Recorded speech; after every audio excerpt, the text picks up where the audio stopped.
But a lot of people don't change unless they have massive pain or massive inspiration, which is sad and it sucks in some ways, right? Because we have so many people walking around that have so much potential and have so much to offer the world, but they haven't been like humbled into like doing the inner work to like be that. There's some people that don't even need to be humbled that are just all like that too. There's both sides. But that's why I think that being in recovery, I think it's a gift. Having had those experiences, because it does bring me to a place of deep humility that I've been to rock bottoms like that and treat people all the same. Like I wouldn't treat the guy on the street with one sock on asking for change any different than I would treat you. I would have the same conversation with him about his day as I would with you. I've been there, not right there where he was, but you know what I mean? I've been in similar situations. I think it's a gift, but it's sad because a lot of people won't change until they're in massive pain or massive inspiration. And it did take me that.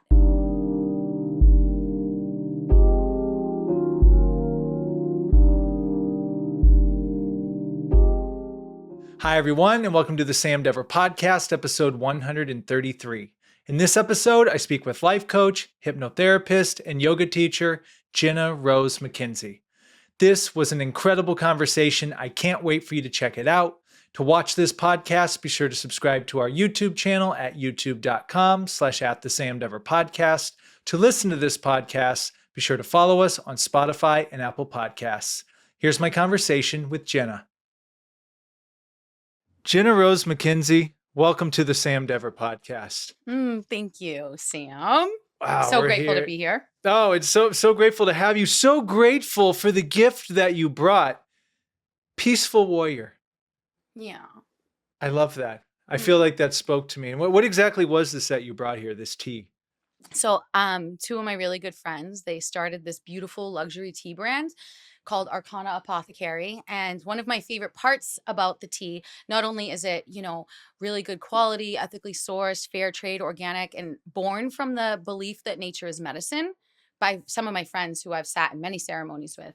But the names, my friend Lola, she said that they named themselves, they were channeled. And so I realized the depth of it when I was working at the Topanga Farmers Market. It was the first farmers market back after the fires. And this woman, so I'm selling this tea at farmers markets now. And this woman was like, I want to buy a gift for my friend who lost her home in a fire. And she bought the one called Phoenix Rising. And I was like, oh, that's such a prayer. And so now I realize when I'm selling the tea, like it's deeper for me now, where it's like, oh, like it's not just the tea. It's like a mantra, it's an intention, like a prayer that you get to also sip or gift or whatever. And so I find myself telling people, like, see what name sticks out to you. And I bet you there's something in that tea that like your body needs. Or just like maybe that's your vibe. And so I picked that one because out of all the names, you have such like this calm, cool, collected demeanor. Since I've known you, that's just always feels very like, But I'll go to war if I have to. But you seem like there's that like warrior feeling of you, but you're calm and peaceful. So I thought, oh, that's a nice one. What a nice gesture, thoughtful gift. Thank you so much. And by the way, the Topanga Farmers Market, what's that like? I bet that's a scene over there. It's actually one of my favorite farmers markets. I bet. It's beautiful. I haven't been to that one. It's intimate, it's small, everybody knows each other. There's like only like maybe 15, 20 vendors. Yeah. Eric, you think you'll make your way over there? I don't know. I really like my Studio City Farmers Market, so it's tough to leave. Mm-hmm. But I don't have a problem with that, like trying something new, especially if I like go for a hike. When is it? Saturdays or Sundays? Fridays. Wow. Oh, I caught him off guard. You hear that? Now he has to go. I feel like that makes it even hard. Is it Friday mornings? It is. Okay. Yeah. Huh. Maybe. I knew he likes farm. I like the farmer market too. Yeah. So Friday, I'll see you. And we'll have to find what tea is Not this Friday. Maybe one down the road, though. He's already back. I'm already, yeah. All right. I'm just kidding. Well, plug the name of the tea one more time, like out here. So if people are, it's Arcana Apothecary. It's my two really good friends' tea brand. Cool. That's dope. Well, thank you. Coming in with a gift is like, wow, like this is we got a book in front of you as I well. know. Yeah. Thank you. I'm so Yeah. excited for this. I've seen this book so many times. A really good friend of mine actually introduced it to me a while back, and I haven't seen it since, but I'm very spiritual. Ram Dass is somebody who I actually learned about Ram Dass from when he was Richard Alpert in the Harvard Psychedelic Club. See, this is what I mean. This is why she So- came on, because this is, yeah. Right out there. There's a 45-minute conversation we can have right off that. Literally. Timothy Leary and Richard Alpert. And who was the third? There was a third guy. There was 4 of them. There was 4 of them. I mean, these guys were, especially Richard Alpert, he was like the head of the department. Yeah, I think he was the head of like a college department or something At Harvard. Yeah. Yeah. And then it was Tim Leary, Mhm. and I believe his name was Aldous Huxley, and then there was one more, Andrew Weil. Mm. What's funny too is I use these like all natural like products that I didn't realize till years later were from Andrew Weil.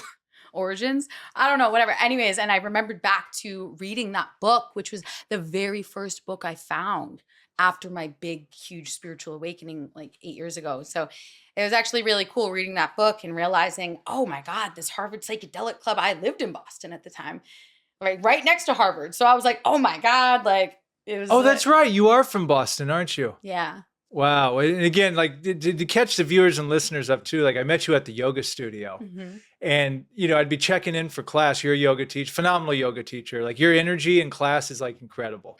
Thank you. And I always say, I'm going to mispronounce it, and this is terrible. Shavasana? Shavasana. Honestly, though, either of them work. Your Shavasanas, when you played Pink Floyd, Shine Like a Diamond or whatever, when you played that, I'm like, I almost had to say something. I'm like, there's no way she did that. But this is so awesome because that song, that intro is one of the best intros ever to any song. I'm already getting chills. Good. Already getting chills. So crazy. That conversation. Okay. You know how I just mentioned my big, huge spiritual awakening? It happened on a bunch of acid to Shine On You Crazy Diamond by Pink Floyd. Please continue. It's literally the reason why my dog's name is Shine and I have a diamond on my chest. Wow. Because that song is like a piece of my heart. Oh no, it's like a piece of my soul. Well, because and even like the intro, what is it, like 3 minutes long, where it's just nothing but like these long, like, It's 7 minutes. Yeah. 7.5 minutes long. 7 minutes and 32 seconds to be exact is the intro. And then he sings for about 3 minutes. And then there's another 3 minutes of outro. Yeah. I know it's crazy that I know it. It's a 13 minutes and 32 beautiful seconds of guitar chords by David Gilmour. It's it's so special. I won't go into the full depth of my experience with that song, but it's similar in the realm of what you speak of let's just say the night I really truly decided to listen to Pink Floyd was the right night. And afterwards, I'm like, I get it. I completely understand. Like why? Because I'd see all the kids in high school wearing like the Pink Floyd Dark Side of the Moon t-shirts and quote unquote the hippies or whatever. I'm like, oh, what? It's not hip hop. It's not this, which I love. But when I really listened to Pink Floyd, like one night, their album, my cousin introduced me, Animals. Animals. Ooh, like that whole Pigs entire on the thing. Wing 3. You can just let that go. And it really is really a journey. Like you go on a crazy journey with Pink Floyd. A lot of other artists too, but them in particular, I completely understand and get it now. I can't wait. I know this podcast is like, but I want to hear that story too. And I want to tell you my story. Now I feel compelled. I feel like intuitively that's just like where this is going right now. I think actually you're the right person that I can have this conversation with on here in the psychedelic realm, because I have had my experiences. I don't flaunt them, but I most definitely have been to that realm. And that's why, like, when I've had conversations with you and you drop like these little, like, I'm like, I don't think I know we can have an hour and a half convo here. It'll be like 12. It'll be like 5 hours later.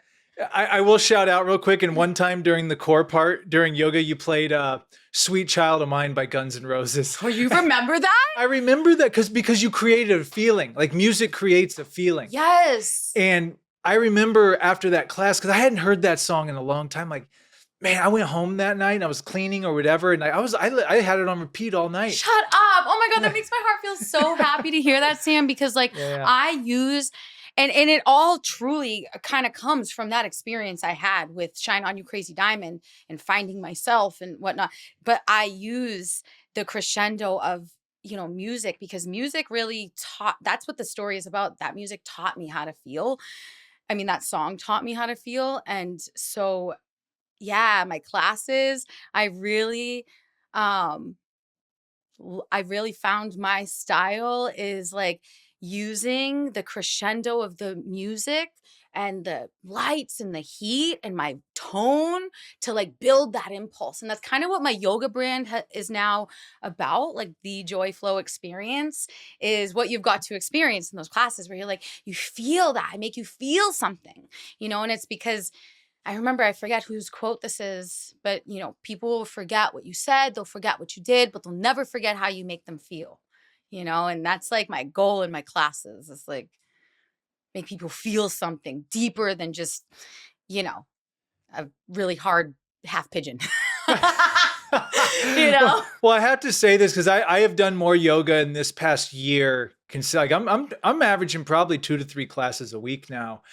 I have a huge high respect for all you yoga teachers because it's not just like do this pose, do that. You all bring your unique twist and art. I believe it's an art and skill set to these classes. Yeah. And everyone has their own thing. I have an appreciation for everyone's different class, and like yours in particular. Yeah. Like I leave just feeling like really positive, really good. Yeah. You bring a great energy. So I just have to give you your flowers now. Thank you. That. But I'll take them. Where are they? I'm just kidding. Shoot, I knew I forgot something at Trader Joe's. It's okay. I got the book. You got the book. My flowers. Be here now. Oh, actually. It's a chair. That's a flower of life. Oh, is it? Kind of. No, okay. maybe not. So it's kind of like a flower of life. So tell me about this spiritual awakening you had. Okay. Let's start there. Okay, real quick, I just wanted to say to what you just said too, though, it is an art form. You're a performer, right? And so I never thought of teaching as performing. But in my yoga teacher training, that was something that became aware to me is like the theme of all my jobs that I love and what is part of my purpose is performing or being, it's like the center of attention, but like, to be the performer. And so teaching yoga gives me that platform. It's kind of like when I was waitressing, I didn't want to do that for the rest of my life, but but the reason I was able to enjoy it is because I walk up to a table and it's like performing. So it is an art, you know what I mean? To go up in front of the room and create this container, but I just wanted to add that's what you said. But yeah, the spiritual experience. Oof. All right, so I'm getting settled in. I know. I'm like, okay. Okay. So I mean, I guess that's where my story begins. I guess I'll just give you my backstory real quick. Yeah, right? Backstory. And then... Because it leads into this. I want to kind of skip through that. But it's like, I grew up in Boston and I had kind of a tough childhood. And because of that, I started drinking and using drugs really early on in life. And so by the time I was, I was 27, right, when this spiritual experience happened. And out of all the drugs and all the experiences in life I had never dropped acid, right? And a friend of mine, my friend Brett, he used to be one of my best friends. We dropped acid that night. And over the course of a couple days, I had what I call my Kundalini awakening. It was like the biggest spiritual awakening of my life. I would say up until just recently, I think I had a pretty comparable one, but this one in particular, I always describe it like some people's enlightenment happens slowly over time. Some people's happen in spurts through their life. I was like, it was a complete 180 for me, right? Like I was a lost soul little girl, like completely like disconnected from myself, my body, unable to be vulnerable. Like felt like I had no hope, I was a drug addict, alcoholic, and so this night of dropping acid was really impactful because for one, it showed me that there's a light at the end of the tunnel, which is like here now, right? Like here's the end of the tunnel. I'm here. Um, but then, you know, dropping acid that night, I went on this journey that the first half was great, right? We're like out at the, show and having a blast. And we're in the cab ride home when cabs were still a thing, right? Like, and we're in the cab ride home and the, guy, whatever. Anyways, I'm digressing. It was a fun night, the first half, right? Because you're tripping balls.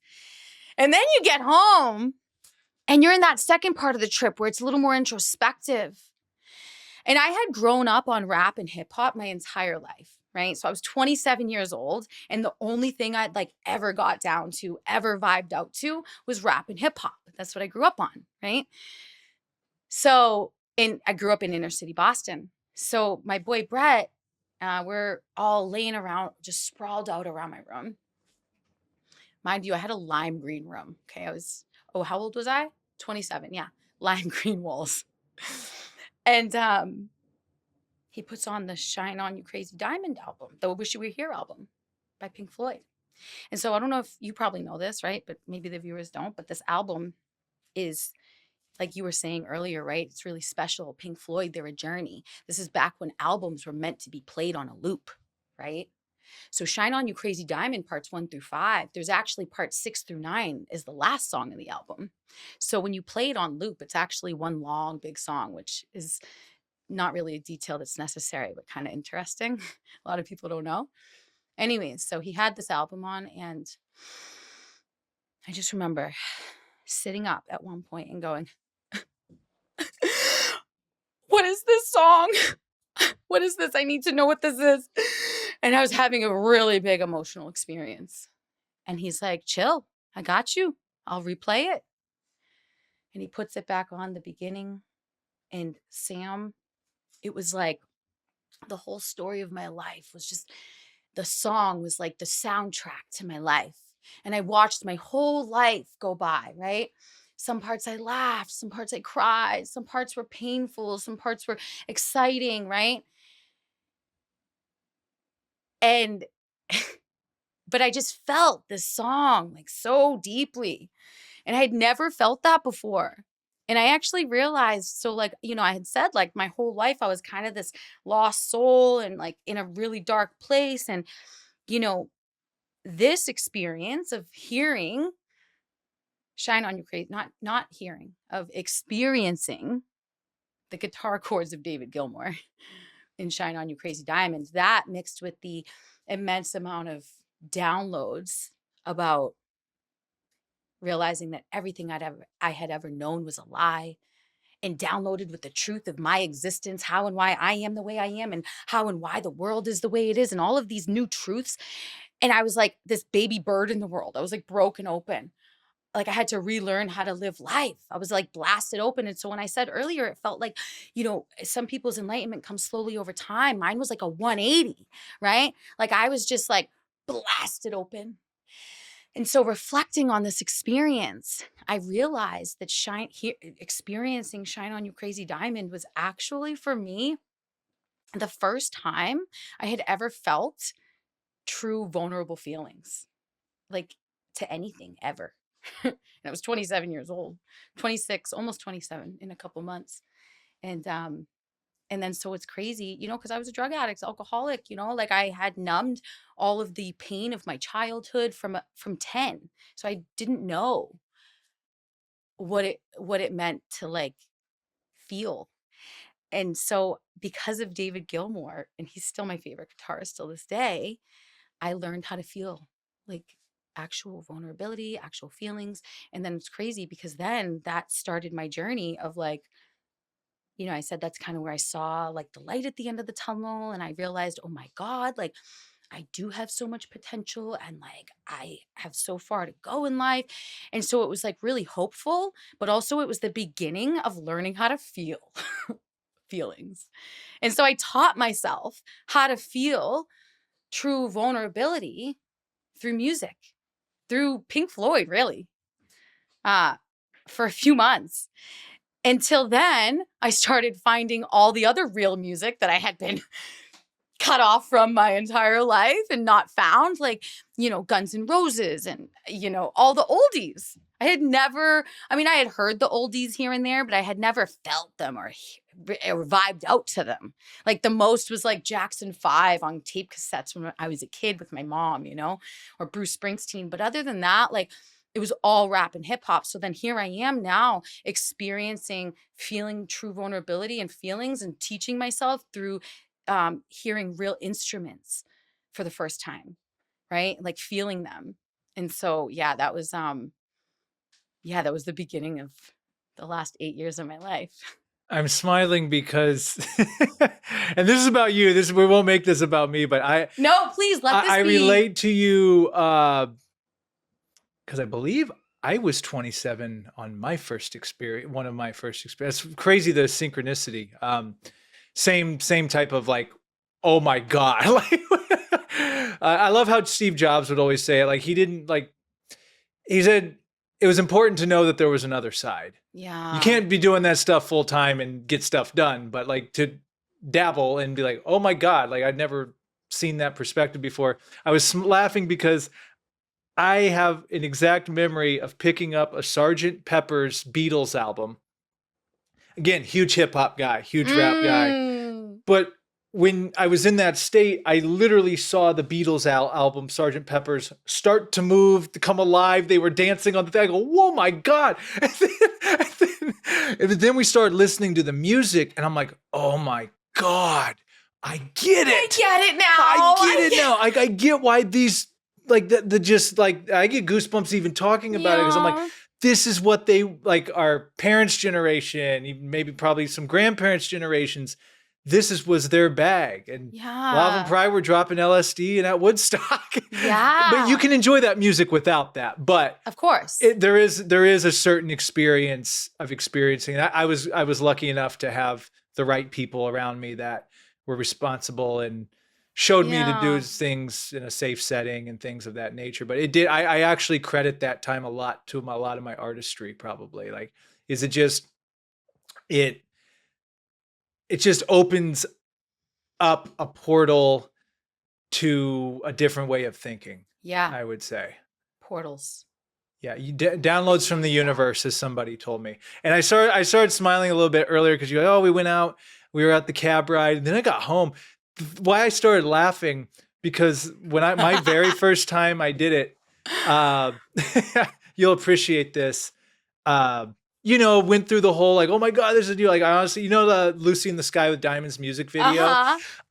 No, I don't remember it. So they're like big giant and walking in a field. I felt like I was 20 foot tall and like walking in a field. My friend had a dog and we're looking at the dog and the sunset. In my mind, 8 hours had passed. Yes. We get back and I'm like, okay, I'm like ready to be done with this. He looks at he goes, dude, it's been an hour. Oh my God. And he looks at, I'll never forget this. He goes, we're going to be here a while.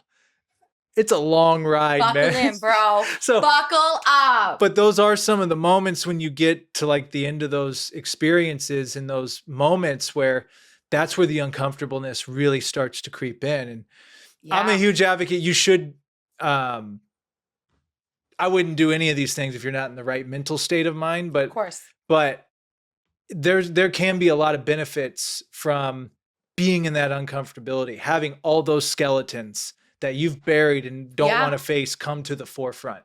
And you're like forced to face that right then and there. So it's so true. It's hard to articulate as we're talking about it, but you and I both know what we're talking about. Yeah. I already have so many thoughts and feelings happening right now. I'm like, yes. And this was your first psychedelic experience, the one that you did at 27. It wasn't my first, but it was my first. Like, it was, I had like taken some mushrooms here and there, and I actually had dropped acid one time when I was like 17, but this was like the first time that I experienced it. But so what I wanted to touch on that you were just saying is like, speaking of Ram Dass, yeah, like they're tools, right? How you were saying, like, even Steve Jobs was like, oh, you doing them all the time. I mean, when I first had my awakening, I too actually had this belief that I could just drop a bunch of acid for a while and get all the downloads, and then that would be it. And then I would be like enlightened, right? And that's not the case, actually. I think it's Ram Dass that says this, but he's like, taking psychedelics is like going to visit with God, right? But it's better to live like God, right? Mm. Because going to visit with him isn't sustainable, right? I can go visit my friend who's really cool, but it's not going to make me cool. You know what I mean?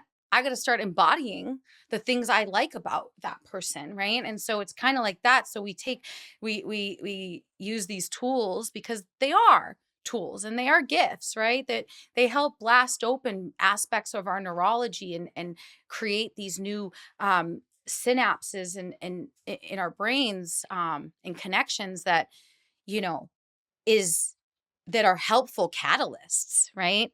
And like you were saying, I really relate to, yeah, the uncomfortability. That was where it came. I remember the part where the reason I realized that I had been so deeply unable to be vulnerable was because being in that experience, I was looking at my best friend in his eyes and realizing that I like felt so much love for him, but I couldn't like go near him or embrace that. I was like cripplingly scared to like show any emotion. And it was so uncomfortable. And like that uncomfortability is what made me go into the mirror and have the experience and vision of what the cover in my book is.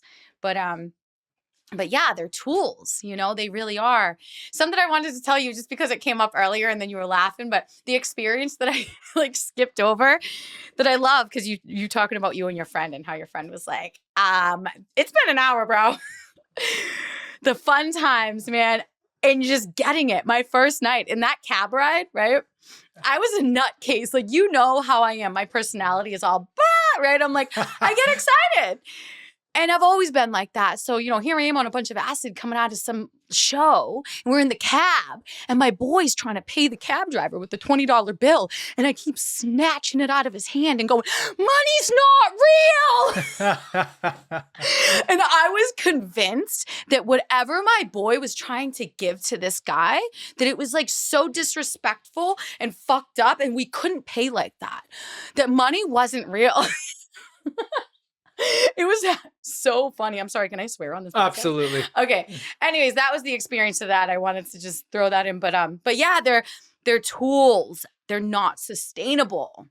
I'm really glad you brought up that point, because my same buddy brought up a good point. He said, I love that God analogy that you gave.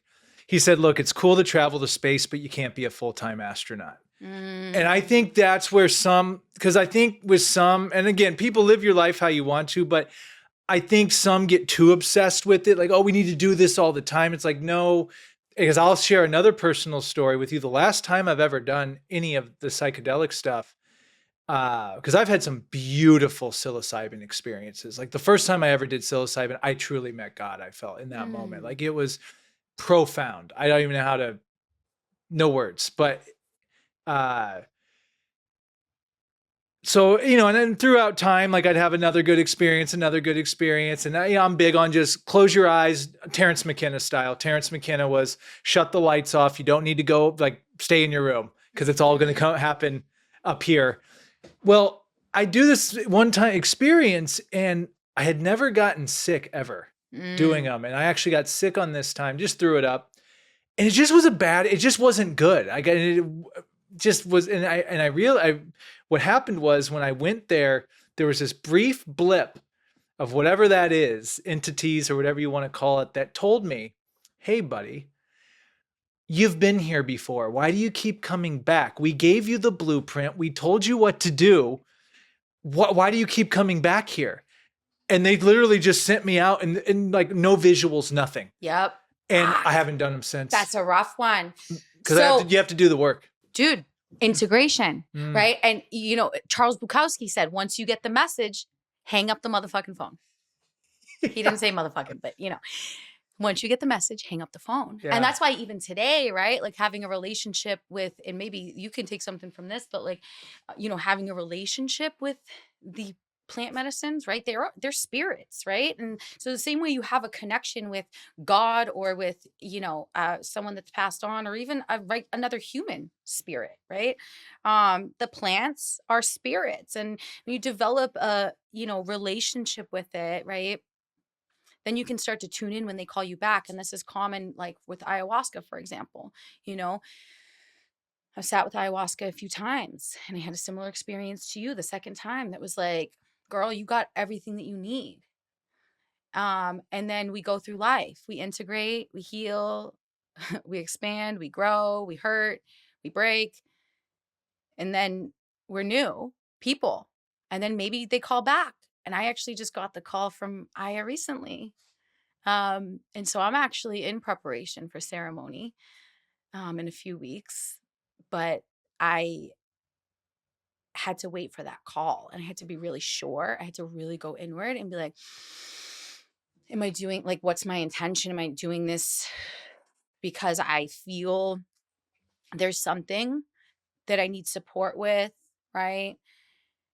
Or is this just a shortcut? And that was my message a lot of times with plant medicines, the shortcut to healing. And that's even a big message for me now, is like, there is no other way out. I mean, of course, we always hear there's no way out but through, no way out but in.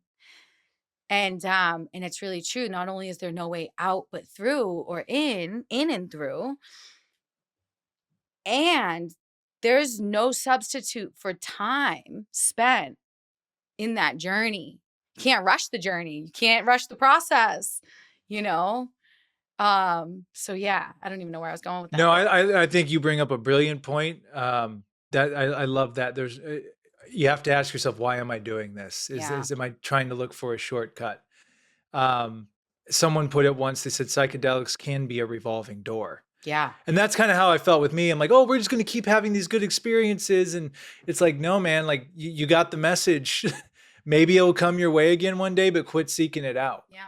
And that's not to say that you can't go have a fun recreational experience with mushrooms, right? Like you did it Terrence McKenna style, inward. There's no, like more inner work that needed to be done, but you could intentionally go out and say, I'm going to go experience nature with my friends and have a mushroom trip. And that's sacred as well, right? That's a fair point. Yeah. Yeah, you can choose to do that, and you're not trying to short. It's just your intention is recreational. I have another story for you, because I'm at an age now, like, where those days I think are behind me. Like, wait, how old are you? I just turned 38. Oh, okay. So I'm at the point now, I'm like, nah, we don't need to go there quite. But again, setting, right?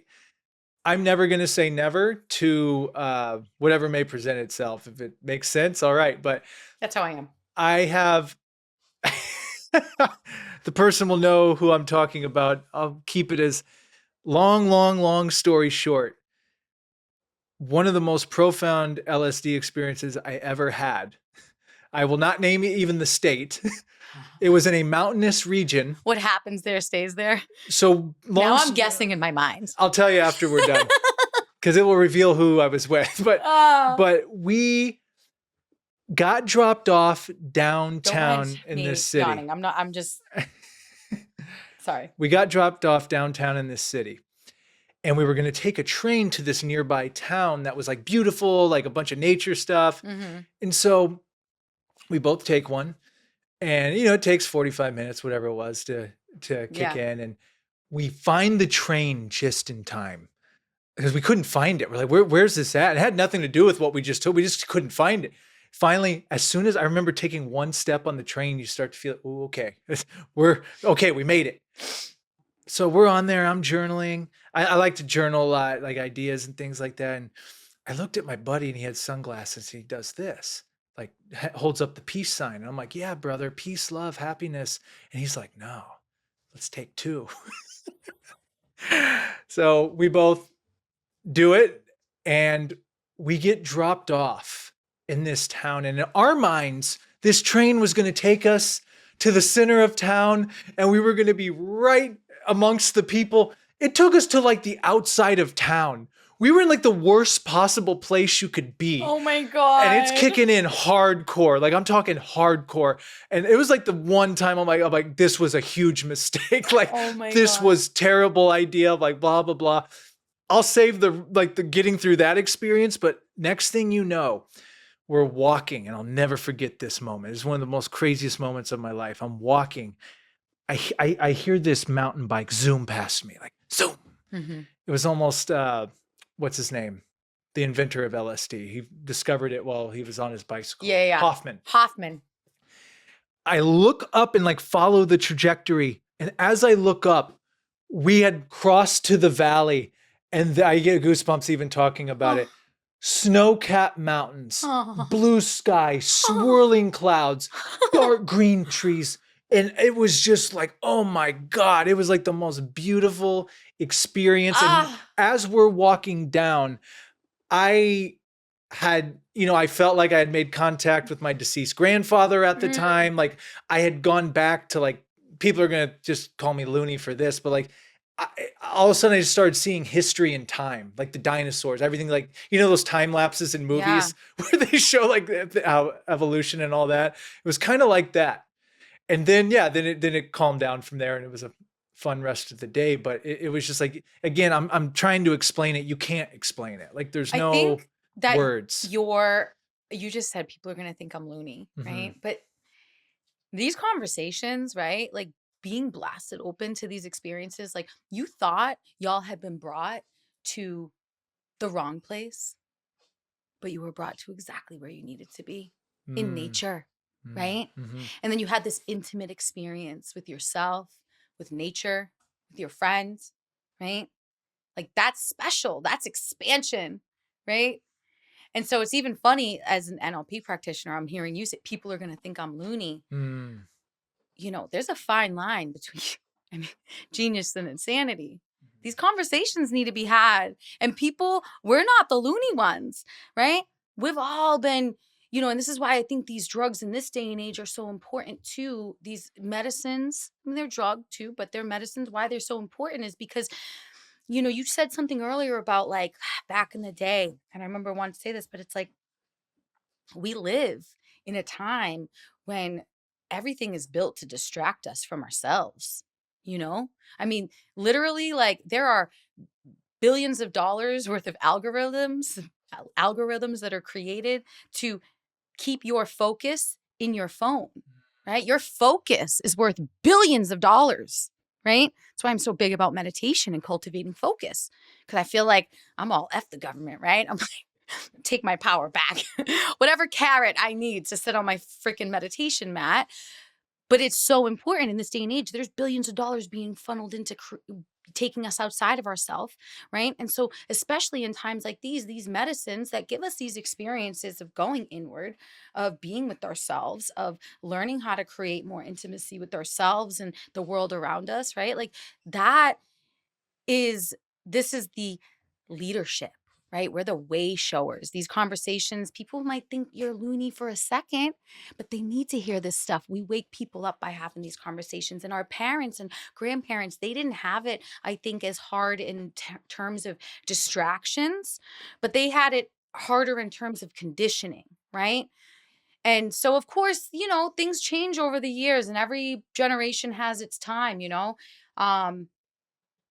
But yeah, I just wanted to touch on that because I'm like, you're not loony, and anyone that might think you are, they're just not woken up yet to understanding that this is, again, as long as you're doing it responsibly and not looking at it like it's a sustainable solution, like you're what's it called? I want to say like a pioneer. We're pioneering, right? New ways of being. Yeah, no, and I think it's, I'm clear too. It's something I don't promote. I mean, you're the first person I've really opened up about this, like, and not covered it up, like, because I realize. Thank you. Well, and it's just because I feel like you're someone I can talk. You know what I'm talking about. Yeah. But and this is a different day and age now too, like with the amount of things that get laced with stuff and this, that, and the other, and so. But I do understand, and I do know Yeah, no, there's experiences people can have that can be life changing, and I mean the fact that for PTSD, for people who have been to war and other traumas, like they are. I've always been a big believer, and it's starting to happen that they need to have uh, medical clinics Mm-hmm. that can facilitate this with licensed medical Yeah. professionals with pure grade medicine, Mm-hmm. where people can be supervised and have these experiences, and it's safe Exactly. and they're okay. Yeah. And you have not only medical doctors, but you have psychiatric doctor. You have everything there. Exactly. If something did go south, you're prepared for it. Yeah, Type of exactly. situation, because the breakthroughs but I don't think powers that be necessarily want them. I mean, look what happened with LSD. Used to be legal over the counter, I believe. I'm gonna have to fact check myself on that. Before the big revolution happened, then people started thinking, And Reagan's war on drugs, well, because yeah. that's what made it all go away or made it all illegalized. When people started protesting the Vietnam War too, they're just like, we're sending people to die for what? Like, Yeah. we're killing them for what? Ah, when I read the Harvard Psychedelic Club, that's what it inspired me so hard. That's also what got me into the Grateful Dead too, was realizing like a couple years later, but like realizing like, dude, like this movement, like psychedelics and music like the Grateful Dead and Pink Floyd were born from a time where people just wanted to like unite and love, right? There was heavy, deep psychological conditioning happening, right? From our government to the people. And then also in the same way, we had all of these, the Vietnam War happening, and people were like, but we just want to love each other. Right? It's like, and yeah, it's I forget where I was going with that one too. Sorry. But it's it's special. Yeah, I forgot where I was going with that one. Sorry. No, it's all good. And we could talk on this for 4 hours and Yeah. exchange stories. Oh, so this is what I was gonna say. Yeah, the because then this ties into recovery too, because it's true, right? So now, you know, yeah, the Harvard Psychedelic Club, and then there's this war on drugs, right? And being in recovery, something I think that's really special for me is because a lot of people, I'm part of many spiritual communities in LA, and medicine, right? Psychedelics as medicine are huge, right? They're being legalized, right? Psilocybin is decriminalized, and in many states now. They use MDMA to treat people with PTSD as well, in clinics. There's so much great ketamine, right? Ketamine, there are ketamine clinics for people that are struggling with substance abuse issues. So there's a lot of really great forward movement in terms of like legalization and people coming to terms and realizing like the medical and spiritual uses of these drugs and medicines. And on that same respect, like we were saying earlier, right, like there's a line where it becomes, it's a gray line, right? And only the like you can know, like, and be honest with yourself. But that's why I think two conversations like this are important, and why I feel like I have a little bit of a special outlook because I am in recovery. So I've spent a solid amount of time after my awakening abstinent from all mind altering substances and getting really clear on why that is so effective and important in life, right? Like for clarity and growth and just being a good human, right? Not saying that you have to be abstinent from everything all the time and blah, blah, blah, but just like I have that experience. And I have the experience of having a deep reverence for psychoactive drugs and their medical and spiritual uses. So I really am on both sides of the fence, right? Where I'm like, yes, legalize, but have those things in place, right? Because it is true. People, I see big things happening now in the spiritual communities around ketamine. Ketamine came out as like this thing that was like, it used to be, it's like, oh, it's medicine. And it is. There's parts of ketamine. People are using it to help people with substance abuse issues. But then in the spiritual scene, like, oh, medicine. I'm sorry, but if you're sniffing ketamine every other night, like that's not medicine. You're just doing drugs. And so the fact that I get to see both sides of it and like have that kind of inner knowing and gnosis and like balance of like, you know, they're important, but they're not the end all be all. I really value that I have that. And I want that to be something that is more of a conversation too, just like in life, because it is true. Like we're only going to move forward in that area. And yeah, and it's a big part of, you know, I think a lot of people's expansion now, you know, again, not a necessary part, but it is a big part of a lot of people's expansion, you know. And you have some people that never will do any of that. They're are some of the most creative, brilliant Yeah. people ever. It's just everyone's path is different. Everyone's, but no, I love how you put that. And then maybe we can transition to your recovery story. Yeah. Tell me about that because I know you have a great Oof. story with that. I don't even know where to begin. Ask me. I don't know. Ask me questions about it. So, okay, what was the issue? Sorry, I was like, I'm feeling all vulnerable about it. What was the issue? And then what was that moment where you're like, okay, this is a real problem I need to change? And then how did you make that change? Okay. Thank you for that. And take it wherever you want to go. That's such great. See, this is why questions, it's such great masculine structure for the feminine to like flow within. I'm like, I need questions. I need something. I'll ask tons of questions. It's true. Okay. Because even though that was so simple, I'm like, okay, now I know what to say. I grew up, I had a really tough childhood. And so again, I started using drugs and drinking at a really young age. And to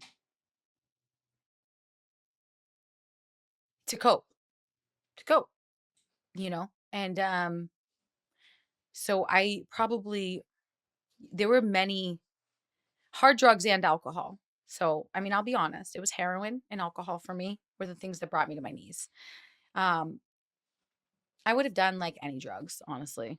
I did do so many different drugs. I did everything. I had a stint with ecstasy, I had a stint with coke, but finding downers was like, I found the thing that I needed to like just wash my pain away. And so that really, for most drug addictions, is the story that drugs aren't my problem, right? They are my solution to problems I don't yet have the solutions to, you know? So yeah, being addicted to heroin and alcohol and marijuana, eventually there were a few rock bottoms for sure. The first one being going to jail when I was 23, which was like such a funny, crazy story, but such a wake up call. That's also where I was introduced to the laws of attraction. In jail? Yeah. Isn't that wild? You know the laws of attraction, right? Yeah. Well, I know the basis of it. I don't know the exact. But you know what it is, right? And you say you went to jail, like you went to jail for the night or you like went to jail for a I went to stint? jail for a couple months. Yeah. Okay. So you really went to jail. Yeah. Yeah. I caught a case. Like I was like being nuts. I was 23. I was like heavily addicted to drugs and alcohol. I was running around being crazy, being a wild child, and and I caught my first big case. It was my first case ever, really, but it was my first, and it was big. It was like, I had like a $5,000 bail. And I was in jail, like, I was like, I'm never gonna get out, and I just deserve to be here, and whatever. Right? I'm kicking drugs. I'm like, right? I'm feeling bad for myself and ripped away from my boyfriend at the time, who was also my best friend of 15 years. So like just feeling so bad for myself and just in a really tough place emotionally. And this girl comes up to me and she goes, I'll never forget this because these are the breadcrumbs on our path. Everyone's path is so different. And there's always these breadcrumbs, right? And you follow the breadcrumbs on your path to the next breadcrumb. And this is one of those nuggets that I'll never forget, right? Because it was the beginning of me learning about the laws of attraction, which turned into today being like part of my purpose in life, right? Like sharing that process. That's why I became an NLP practitioner too. Anyways, but to go back, so she says to me, she goes, Jenna, and we're in Boston, right? So Boston attitudes are real like, come on, dude, like buck up, right? So think that energy. She's like, Jenna, maybe instead of saying like, I deserve to be here and I'll never get out. Maybe say something like, I deserve to get out and I will obtain my freedom. I deserve to get out and I will obtain my freedom. And I was like, what? Why would I do that? I don't feel like that. And she's like, it's called the laws of attraction. It's from the book called The Secret. And I was like, what? So I went back to my cell that night and I started saying that to myself. And what do you know? I was relieved of anxiety for like a few moments, you know? And then, yeah, that experience was like, what? So then I eventually did get out of jail, of course, right? I was there for like a month and a half. And I was like, I was 23 with my first case. The judge was like, get your shit together. Like, you know what I mean? And gave me some things I had to do and blah, blah, blah. But that was my first, like, God shot of like, wake up call. But that was 23 years old and we still had like another 5 years of drug use after that. And what eventually really actually really what happened was my awakening on all of that acid, right? It showed me the light at the end of the tunnel. Like I had always wanted to get sober eventually, but I never, that when I say I saw the light at the end of the tunnel, that's kind of what I meant about drugs, right? Was I didn't, before that, my whole life, I had always felt like I had more within me, right? To like live up to potentially, like potential wise. But I couldn't see any possibility of ever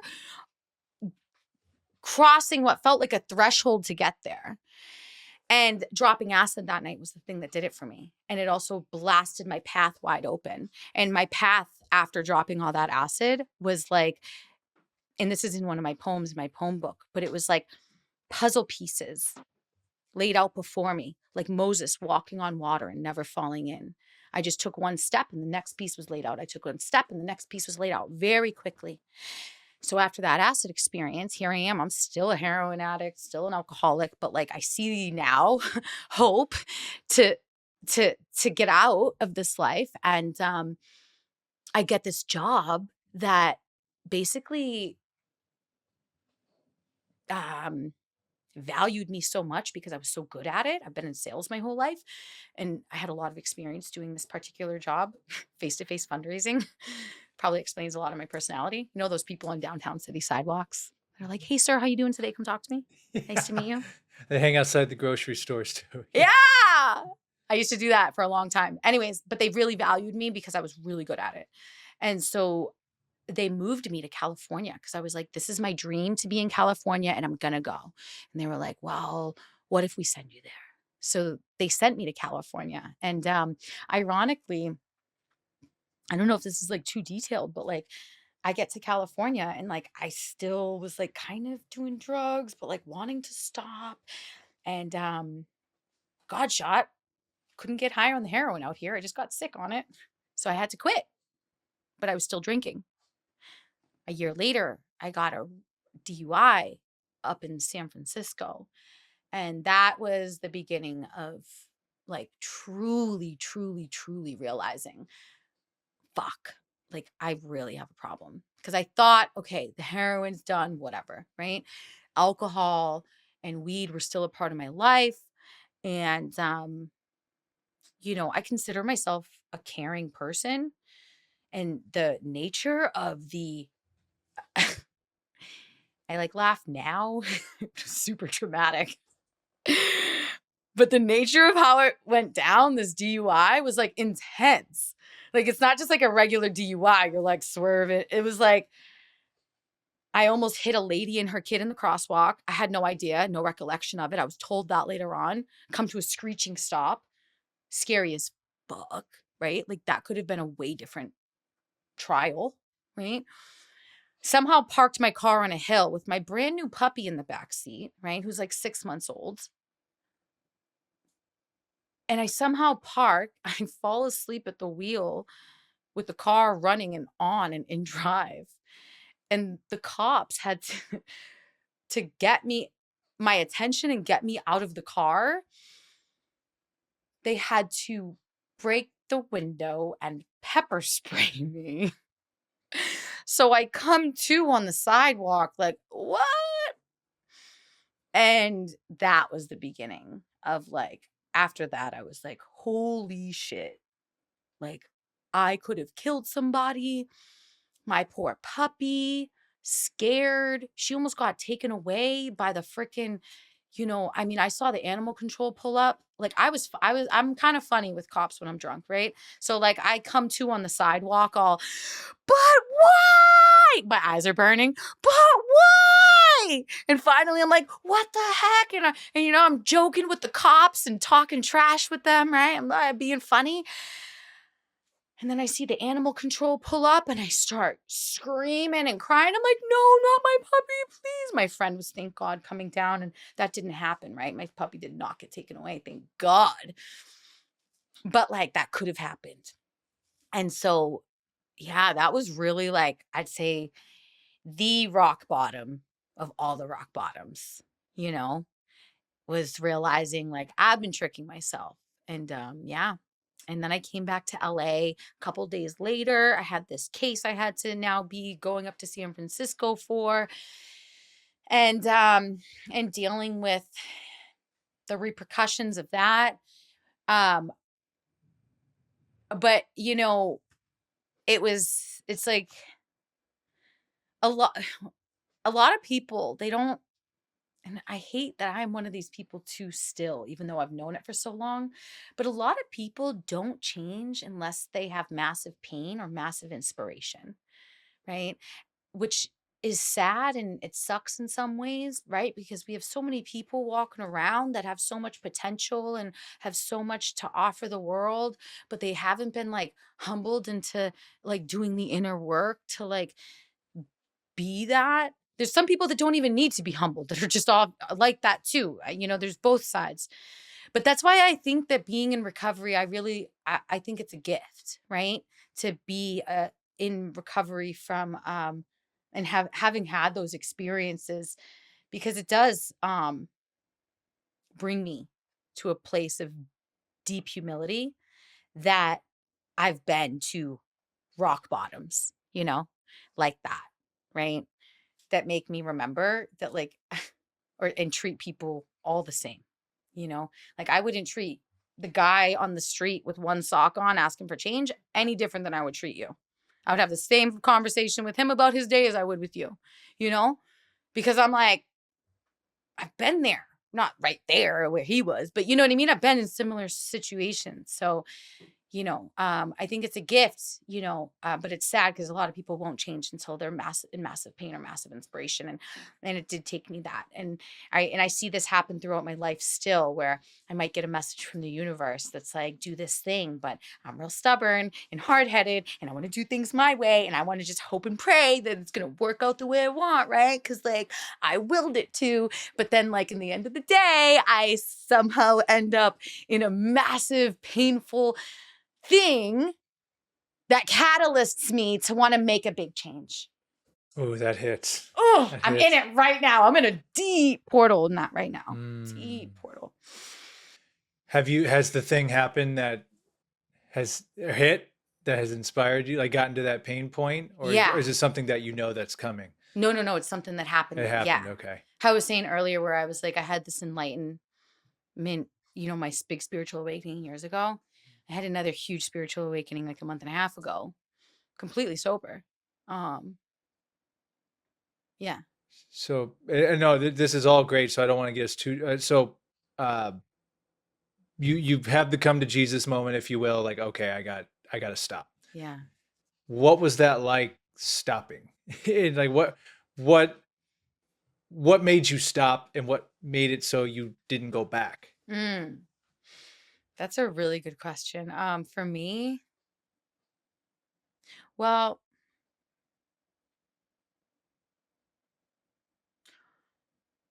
so when you get sober from drugs and alcohol, it's like that's just the first step. People think you get sober and then, oh, cool, we're sober. No, that's like the beginning of dealing with the wreckage of your past and all of the emotions you've been suppressing, right? So, you know, um, stopping looked like, Oh, being court ordered to go to a 30-day inpatient program. That's what it looked like. And then because of that, I had to go to a sober house after. So I had the accountability of staying sober and clean. And in that process, I also drank the Kool-Aid of AA finally. And I was also in Buddhist recovery, which that's a big part of my story too. And a big part of my current life is like Buddhism, which ties a lot into my life and recovery. But yeah, AA, just starting to work a program. And, really there's one quote that is coming to me right now. I remember I was like 11 months sober, and this girl I was in a sober house with, she relapsed, and she asked me for my help, and she was drunk, and I went to go help her move out of this place she was getting kicked out of. And she goes, "How do you do it? How are you staying sober?" And I said, "I guess I'm building a life I don't want to lose."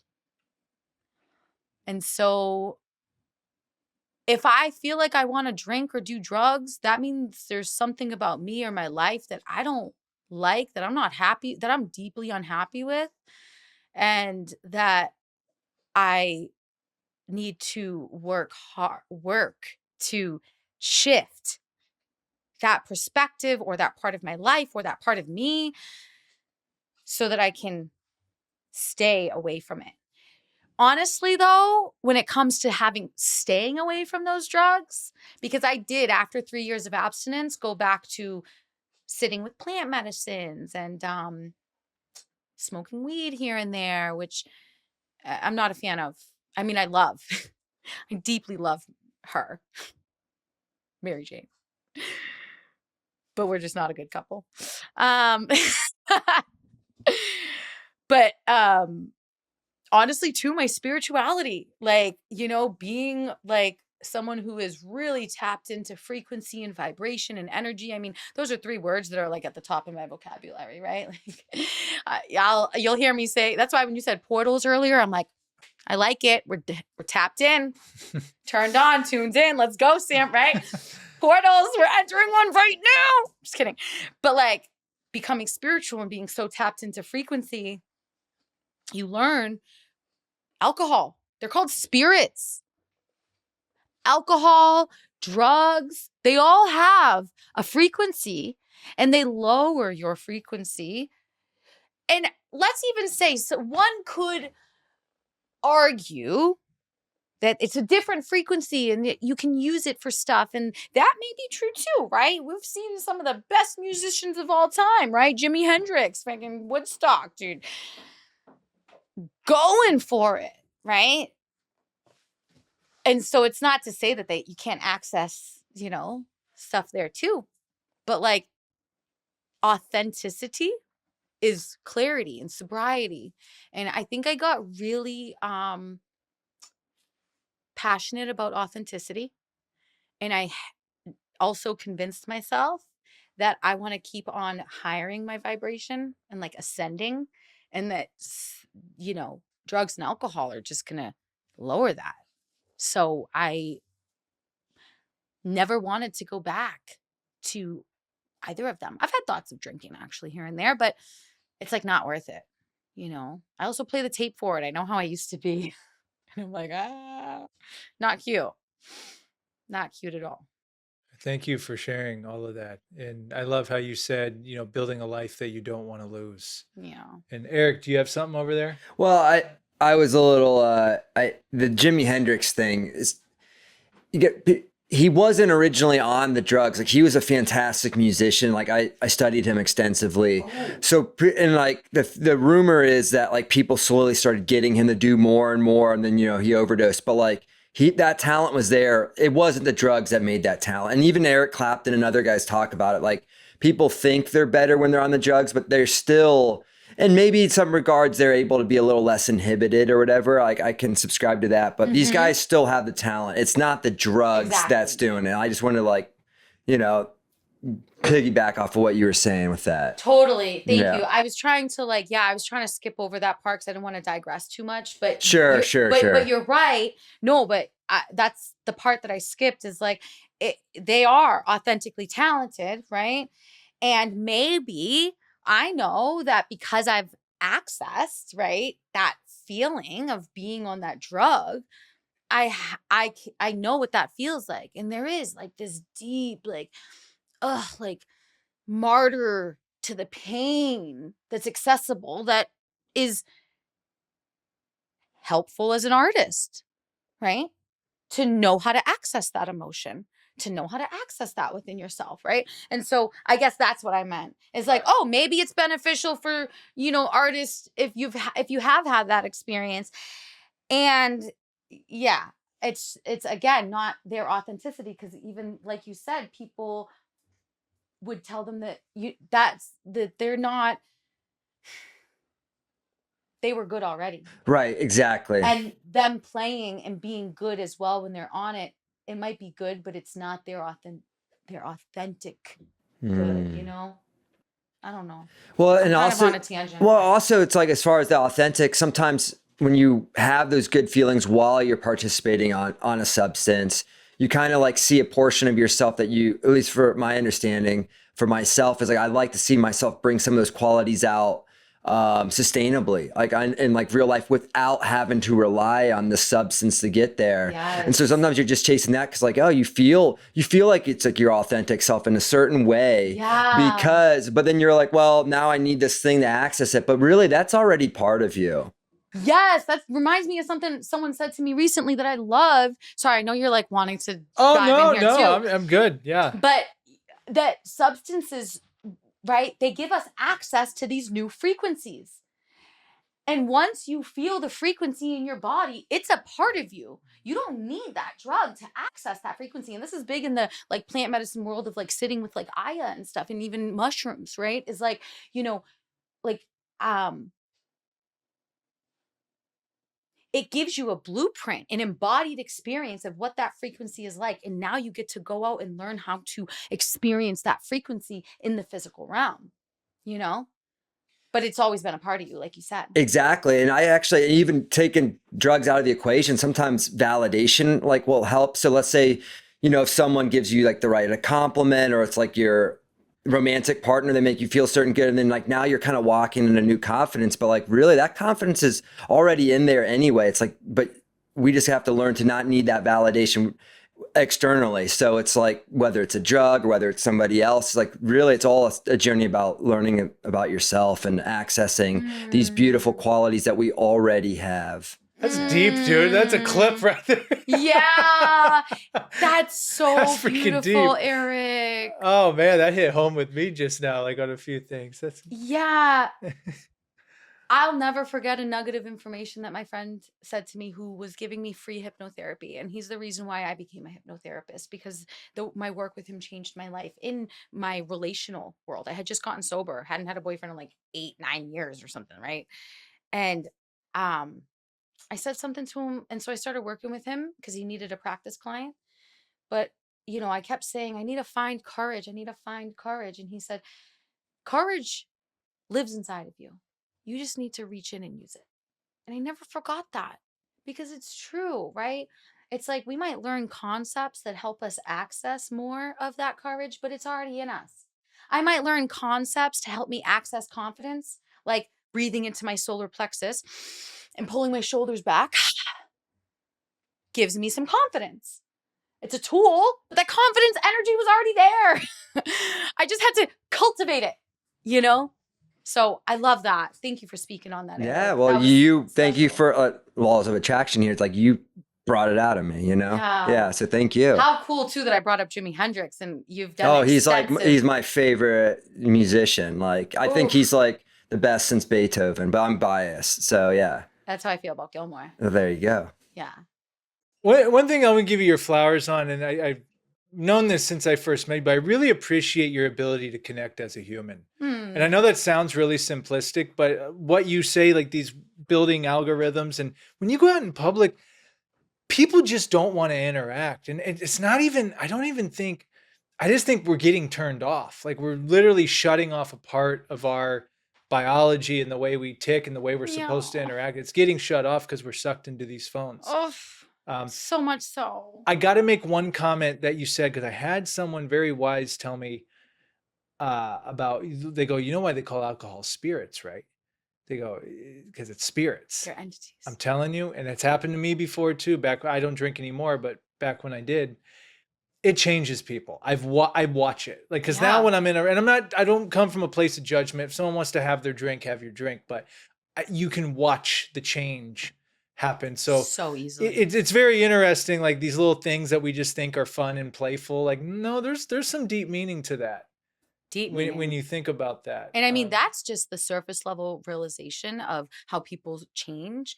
But then to bring in that deeper level of theory or understanding that, well, to some people might be theory, to us is an understanding that they're spirits, right? Kind of opening up realms within you to other things, other entities, other behaviors, right? And even being in recovery now, it takes a lot of me to not judge people as I watch them get drunk, because it's annoying. And I'm like, I know who you are, right? And now you're gossiping. Now you're playing hard to get with this guy at the bar, and that's not who you are, or whatever, right? The behavior, the talking is. And I'm just like, and then they get more annoying the drunker they get. And I try so hard to not judge, and I don't judge, but I take it as a remembrance of like, oh, like I don't want to go there, you know? I have to tell this. So I was at a wedding almost a year and a half ago. We get on this bus because it was taking us out to where the wedding was. Everyone's calm, and I see this guy walk in. He might have been 50s maybe, with his wife, just very calm, quiet, sitting there by himself. Fast forward 8 hours. We get back on the bus. Everyone's messed up. This same guy that was the most calm, dad-like person has a bottle of wine in his hand. His glasses are tilted. His ties, I swear to God. And what he's just, I laugh so hard. But in that moment, I'm like, he literally did a 180. And again, no one was driving. It was on a bus or whatever. But I'm just like, damn, like that's happened to me before, back when I used to go real hard. Yeah. People like have no, like my Vegas days when I lived there fresh out of college. I mean, I won't go into details too much, but I know what that's like. But you said something really pivotal when you ask yourself, when I look back when I used to get that way, sure, it was fun with your friends and stuff like that, but why were you really getting that way? It's because you're not happy with stuff in your life. You don't like how you feel in your normal life.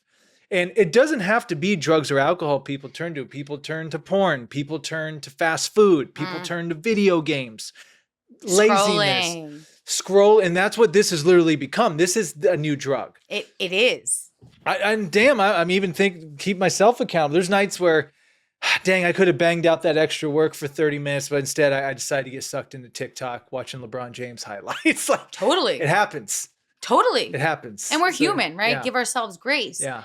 And yeah, I mean, it's a big deal. And, to tie something together that you were talking about right before this and with recovery, we learn in the rooms of, recovery that addiction is the opposite of connection, right? So if you just like take that in for a second, you're drinking because you don't like something. You're disconnected from what? From God, from yourself, maybe from real intimacy with humans. And to tie that into something you were saying before, that's a big part of also how I've come to be how I am, is this work of like, I don't know how to say it, but it's like sensual intimacy, not sexual, sensual, non-sexual human intimacy, right? I started practicing this in like workshops and spaces, and what was brought to my attention by the facilitator, who's a good friend of mine, Damiana, right? That I always repeat back to people is that, and this goes with everybody, our whole relational lives and all of our relational suffering, especially in America, can be tied, right, to being a baby in America, you go into a crib. In most places in the world, and for thousands of years, babies are on their mom's chest, right? When they're born for like 2-3 years. Why? And this has been proved by science, that skin to skin contact, right? It builds healthy attachment and connection for that baby so that then they can go through life, right? With feeling healthily connected to other humans. And we are stripped of this ability to have this innocent intimacy with our mothers, with and then we're born into a world that over sexualizes longer hugs and everything and porn and this, right? And people are drowning, and they're not drowning, they are people are dying of thirst for just human intimacy, right? Like hugging, you know, eye contact, right? And being in recovery, I've learned, and I think that's a big part of why I like don't need to go back to that life and drugs and alcohol and how I've built a life I don't want to lose, because I've also learned how to be in more deep connection with myself and with others. You know, like people over sexualize cuddling, right? I cuddle with my friends, you know, I cuddle on the couch with my students. I'm like, oh my God, I have their hand in my hand and I'm just like, right? Because I've learned to be a way shower in that way of being like, it's okay, right? To like be held, right? And not expect that it needs to go anywhere else. It's okay to want to hug. You know, if you hug someone for, I used to say this to people in the rooms of AA. So funny. This is so my personality, but I would hug someone. And, you know, people hug for like a second. You know, those hugs people do, right? And they go like hug and it's like, and then they're done. That's not a fucking hug, okay? You hug someone, and then they want to pull away, and I would hold them there, super awkward, and I would go, you know, if you hug someone for more than 30 seconds, it actually starts to release oxytocin in your brain, which means you can get high on hugs as I'm still holding the hug. And then they soften into the hug, you know, and they let themselves relax a little bit more. But it's true, you know, that and this is co-regulation, right? Humans being cut off from non-sexualized human intimacy, it takes away co-regulation from their life or the belief that that's an okay need. And then they're walking around with these unmet needs and relational needs, unmet needs for intimacy and support, right? And trying to do it. And then they're taught to be hyper independent. And it's just a whole cycle. But you can probably start to see how, you know, just from what I've described, that this is one of the things that I really, my girl Damiana, she keeps saying, she's like, I just want to build a league of like centrally awakened beings, people that walk around and remember that you can experience pleasure just from like your breath, right? Your sound, right? Your movement, you know, that we have access to deeply embodied orgasmic states of bliss through our body, right? Through our senses, not sexually, but through like touching, right? Look, it's like kind of like, you know, that quote that's like, stop and smell a rose. That's what that is. It's just being present, right? And not being aversive and being curious. I don't know. And it's available all the time. All the time. Even like simple, like your dope. And that's again, these phones have hijacked our dopamine, because when I find, especially when I've detached from the phone a little bit more, just like the basic conversation at the store with the clerk, like, oh, this is a nice little human interaction we're doing right here. Or the person in line. I'm like, this is available all the time. Right. But we're all in our phones all the time. So we're cut off from a lot of that. So you say, and I'm definitely with you on the hugs, those little side hug shit, like get out of here. It's like, don't even, Like we're either going to hug or we're not. Yeah. And so now you'll know when I hug you like that, you'll be like, oh, okay, this is just one of Jenna's hugs. And now they're like gifts. I walk around and I gift people these hugs. I'm like, can I give you like a really good hug? It's like one of my specialties. It's one of my gifts I love to do. But yeah, it's, addiction is the opposite of connection, right? So people are dying of thirst for non-sexual human intimacy, right? They don't even know it. So they're seeking connection through this, which is making them more disconnected from themselves. And that's what my whole big recent spiritual experience was about, actually coming home to my body, which is crazy because I'm a yoga teacher and I thought I knew what being in my body was like. I thought I knew how to do that. And I just got real woke up. Can you unpack that? Can you go into that a little bit? I actually would love to. Yeah. Thank you for the platform to share this story, because it's a really, yeah. Oof. Okay. So I went through a breakup recently that was really catalyzing in a lot of ways, deep pain, right? And the reason why it was so catalyzing is because I'll just give like a quick little snippet is like, I had gotten out of a relationship last year that was like, we weren't like super in love or anything, which was cool. The breakup was easy, right? We're like stayed friends. But I didn't realize that I had kind of like unconsciously, you have to remember, I just started dating really like when I got sober 6 years ago. So I feel like a baby in the game of dating. You know what I mean? I'm like, I don't know anything, right? I know more than I give myself credit for, but still I'm learning, right? And so coming from my childhood where I had a really traumatic childhood growing up, and then drug addiction, and then now here I am sober, learning about life, dating, and learning as I go. I get out of this 6-month relationship last year, and I didn't realize that I had kind of unconsciously like lost hope that what I really wanted in life was available to me. I like was like, oh, that's like a pipe dream and I'm delusional. And so I kind of just started veering off my path in a really like just dark way. Emotionally, mentally, even my behavior, 6 years sober, like, I was not acting like it. But I needed that little portal, right? To bring me deeper, darker, so that I could come out. And what happened was I met this guy who, and I realized right away that it was a God shot, that God was putting this person in my life to put me back on my path.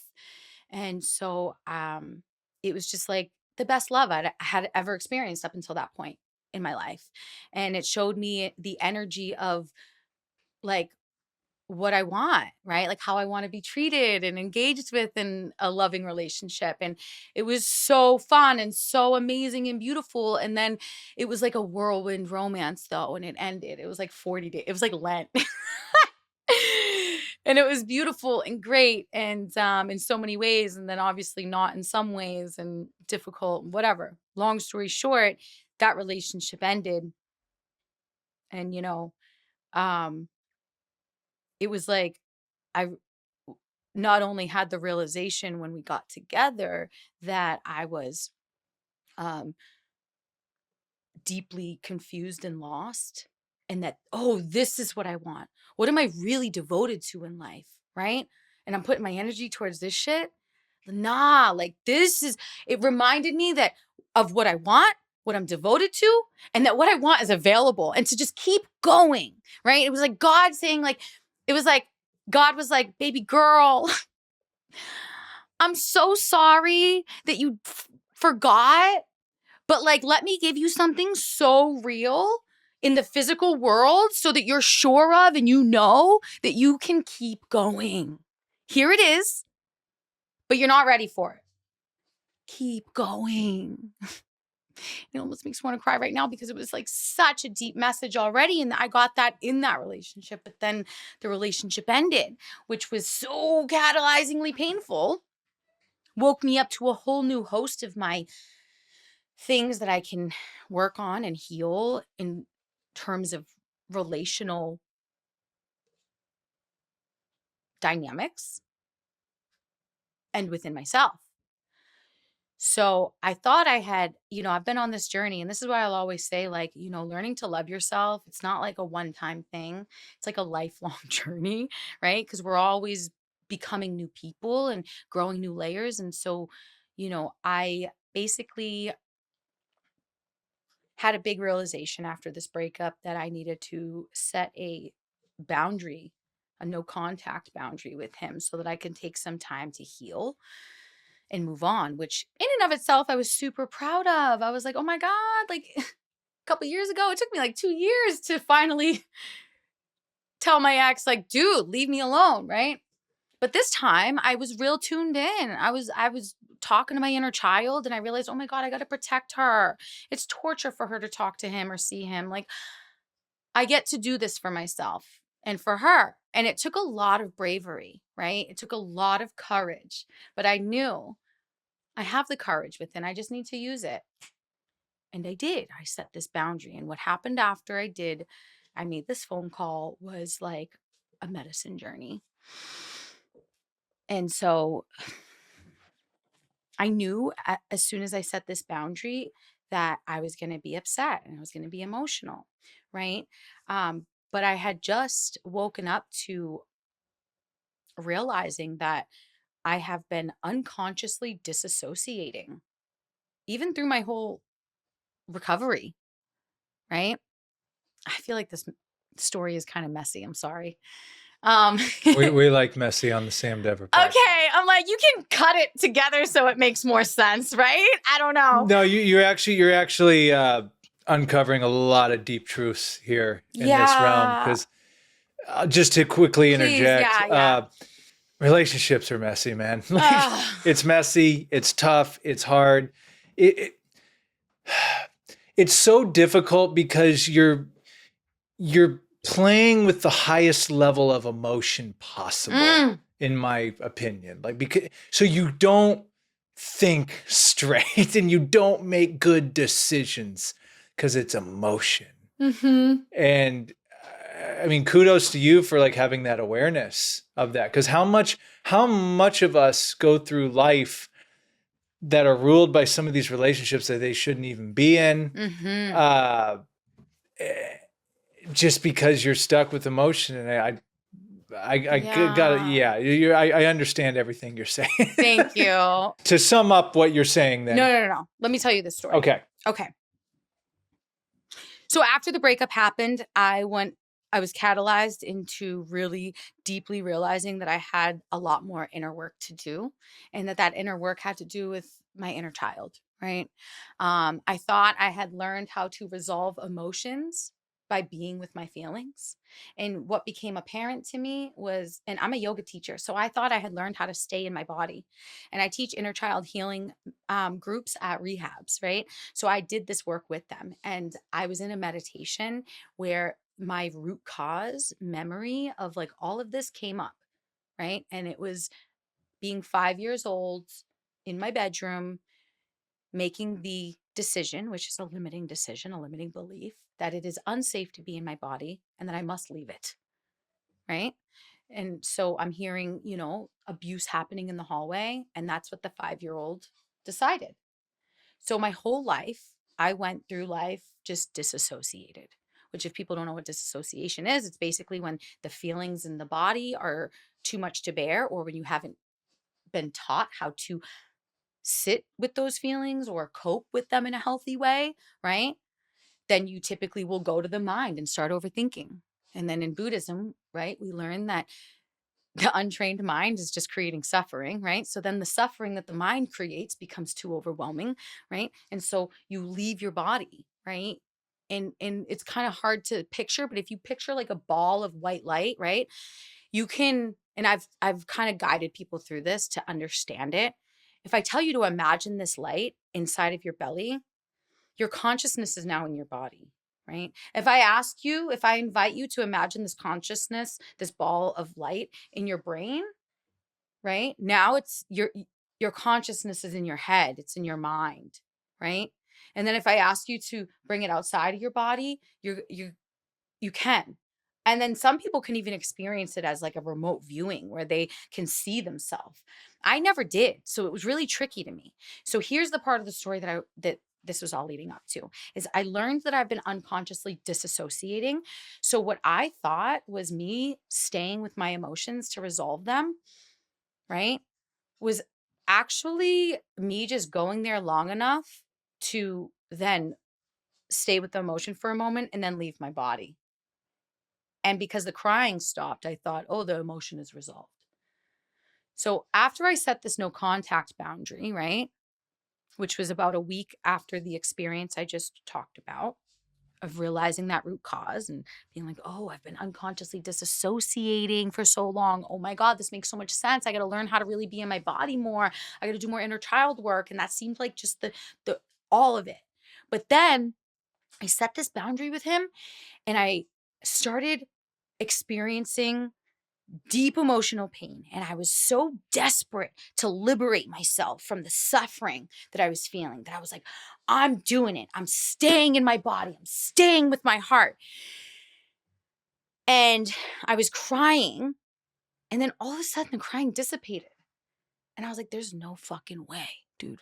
There's no way that that feeling is resolved. So I just brought my awareness to where my consciousness is. Oh, out here. And I thought, what the fuck? So I had to pull it back down into my body, right? Pull it into my heart. And then boom, the crying again. Now I'm breathing into the feeling. And it happened again. And that's when I realized, and this is a life-changing realization for me. Like, this is the beginning of the rest of my life. Like, right now, in this moment in time. Because until this point, I had been building these silent wars within, and I had no idea about them. I thought I was resolving these feelings. And now, here I am in this deep pain, wanting to resolve the pain. And my consciousness is just leaving my body. And I realized that's what it's always done. So I kept pulling it back down, pulling it back down. And as I kept pulling it back down and keeping my awareness in my heart, in my body, right? And holding it there, right? And breathing into the feeling, right? Then the feeling got bigger. It got bigger. It got big until then it was surrounding me, until I was inside of the feeling. It felt like a bubble. It was like textured too. It was like heavy. I could like feel it like around me. And then I kept breathing life into it. It took so much effort to pull my consciousness into my body and keep it there over and over, right? And and then the feeling got bigger and bigger and bigger until all of a sudden it just evaporated. And I realized, oh, that's what staying with a feeling until it resolves looks like and feels like. And I mean, I was like in it. Like I felt like I was in a medicine experience. Like, have you ever cried so hard that like, right, like your mouth is wide open and your eyelids are flipping up? You're like, like it's like the deepest pain. You're like, right? Like I was breathing life into my feelings and then all of a sudden, and I was like, and then I was like filled with all of this wisdom and discernment. It was like I had released stuff and made space for more. And all of this wisdom and discernment that I had been trying to access through it was blocked because of all my fear and all of those negative emotions that were being harbored. And as soon as I let out, I like let the lid off of the jar. Now there's space in the jar. And it was like, and so now I'm like, holy shit, dude, like this is what being in your body actually looks like and feels like. And then now I'm in this process of like, oh, so then it changed my whole yoga practice. Like, I don't know, whatever. Anyways, we don't even realize. And I think a lot of people why I'm so grateful to you for this platform to share this story is because I feel like if I've experienced this, then a lot of other people do, especially because we have these phones and all the distractions. I think more and more people in this day and age are in their heads. They're heady, right? And and then because we have so many distractions and because all of us have childhood trauma, right? But we have distractions that keep us from noticing it, that a lot of people are probably disassociating, right? And don't even know it. And that's what fucking gets me, right? Is that like, and it makes me mad, it makes me sad, but like I am grateful, but it's like my mind was tricking me for so long, even in my sobriety. Here I am with the best intentions of like resolving my emotions and being courageous, and my mind was just tricking me.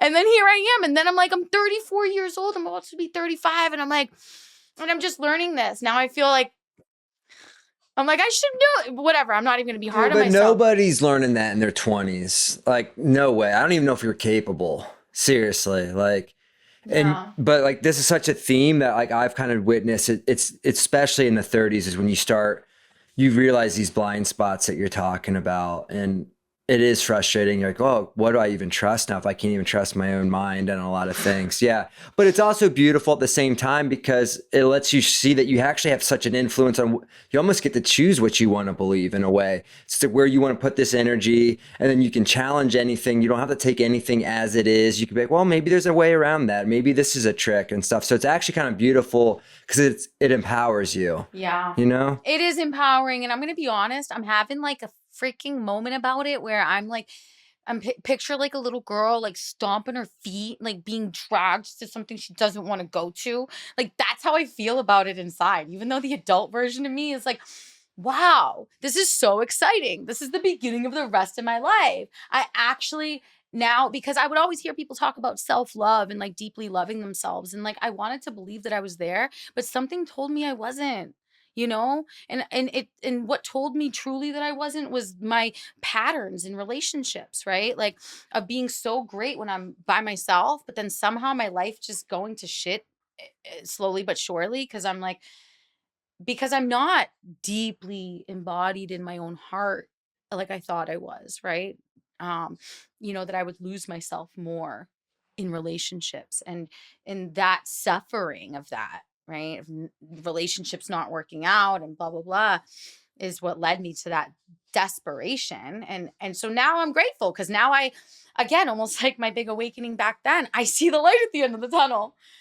I think the part of me is I don't want to do hard work. I don't, you know what I mean?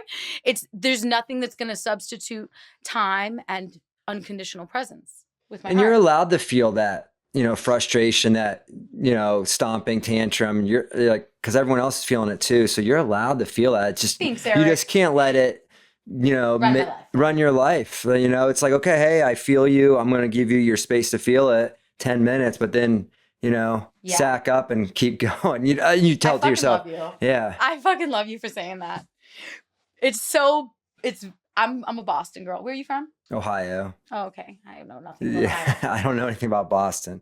But in Boston, we have and this is part of my brand, is like self-responsibility and self-compassion. I'm real big about the balance where even in yoga class, like you can probably attest to this. I'll be like, listen to your body, but like buck up, dude. You got this. Like push yourself, right? Like, that's and so I appreciate, I always need a little bit of that in my life. And so thank you for saying that in this moment.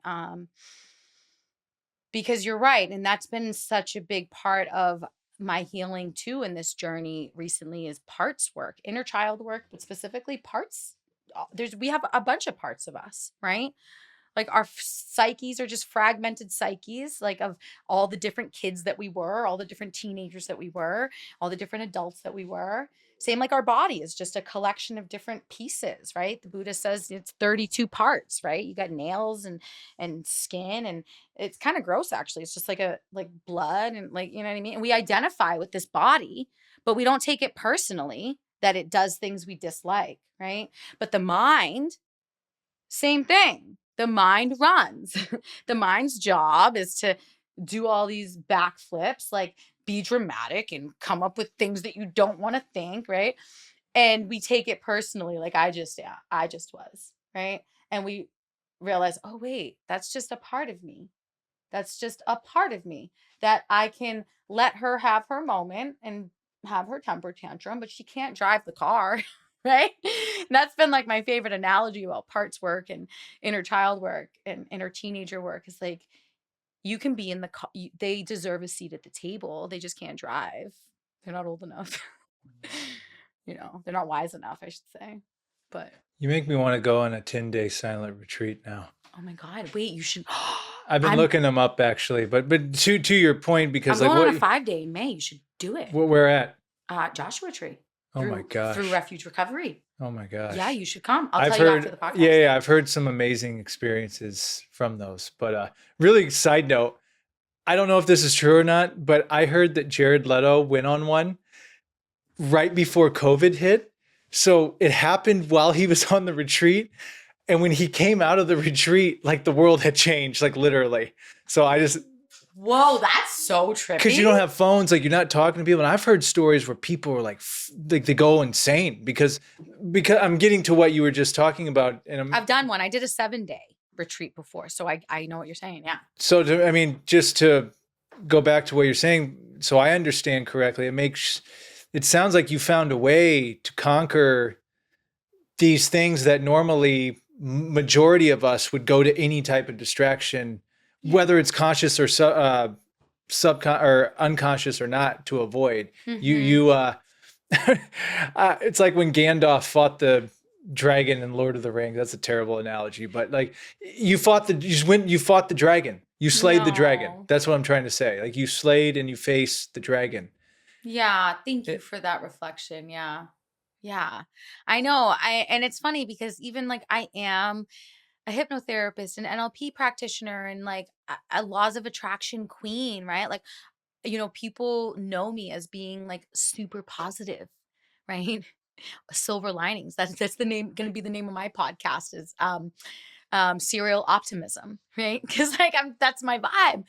And but we're human, and through this emotional, painful experience, I have definitely found myself a little bit more in despair thoughts and negative thoughts. And this is why connection is so important, why humans need each other, right? And me and my friends say this all the time because, like, like you're reminding me of stuff that maybe I've already heard or known, but in this moment, I needed to be reminded of it. That's why we need our friends, we need people, going back to that, like, connection is the opposite of addiction, you know? Yeah, and no, you're completely right. And I'm trying to articulate this. I had this thought within the last couple of days, like your mind, you have to constantly learn to recalibrate it. Even when you have to train it. But then when you do start going to, oh, maybe that person was right when they told me that thing. Maybe I am a loser. Maybe I am it's like, no, no, that's just your perception of what everything's a game. Yeah. So let me ask you this. Okay. Do you meditate? I do. I haven't been as good about it lately, but usually I do. Yeah. Okay. I'm not asking you because I do. I say I meditate and I do like once every 2 weeks. Lately, I've been doing it more because I'm desperate. But I'm very much a foxhole prayer girl, right? I'm like, when things are hard, I'm on my knees praying to God, right? There are no atheists in foxholes. That's what they say. Is that the saying? Yeah. Oh. Yeah, like I find myself, I go in waves, like I'll have waves where I'm really strong on my meditations, my affirmations. Yeah. But then I let the busyness of everything take over. Then you kind of lose it again. And then you're like, oh, well, I'm getting stuff done, so it's all right. But then you realize it's very subtle. It's like when you're like barely turning, but you don't notice it till like you're way off into a different path. Yeah. So that's actually another good point. That was one of the things that really helped me to stay away from, to stay sober too, is I actually got my foundation in Buddhist recovery, right? And learning to meditate, right? And, meditating in a group twice a week, every week for a year and a half, it it taught me that,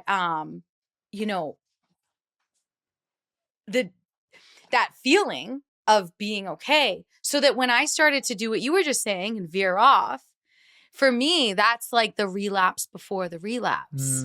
Because when you meditate, you have a base understanding after some practice of like your equilibrium. So when your mind and your heart start to go haywire, you're like, oh shit, some shit's wrong before you get to the distractions of drugs and alcohol, hopefully.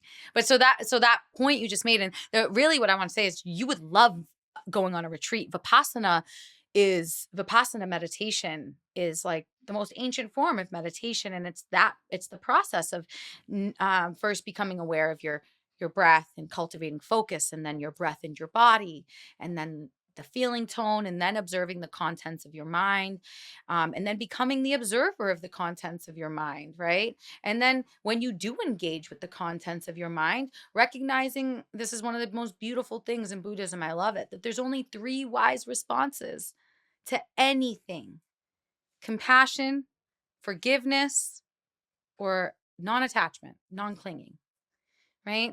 So like we can reframe our thoughts for sure, right? And that's been my baseline of stuff. But then Buddhism reminds me, and I've just got so much deeper into my Buddhist practice again after, of course, being desperate and like falling to my knees again. Right? Give me all the things that make me feel better. But it's kind of my MO after breakups. Like it's actually how I got my yoga teacher training after a big breakup. I bet that was a very therapeutic experience. So much so. And my NLP certification. So yeah, that's one thing I wanted to touch on. So you do a lot of stuff. I do so many things. I know, it's wild. So again, we could talk for 10 hours. This has been a beautiful experience in itself, everything we've talked about at this point. But I wanted to make sure, is there anything that you wanted to get out message-wise, other things you do? I know you lead workshops, you do all types of stuff. So what other things would you like to discuss? I guess just what time is it? It's late now. We're almost to the 2-hour mark. It's getting close. Yeah. I guess. So funny. I knew this with you. I'm like, I feel like we barely scratched the surface. I feel like we just got started. I know. Like, has it been a half an hour? Part two. Yeah.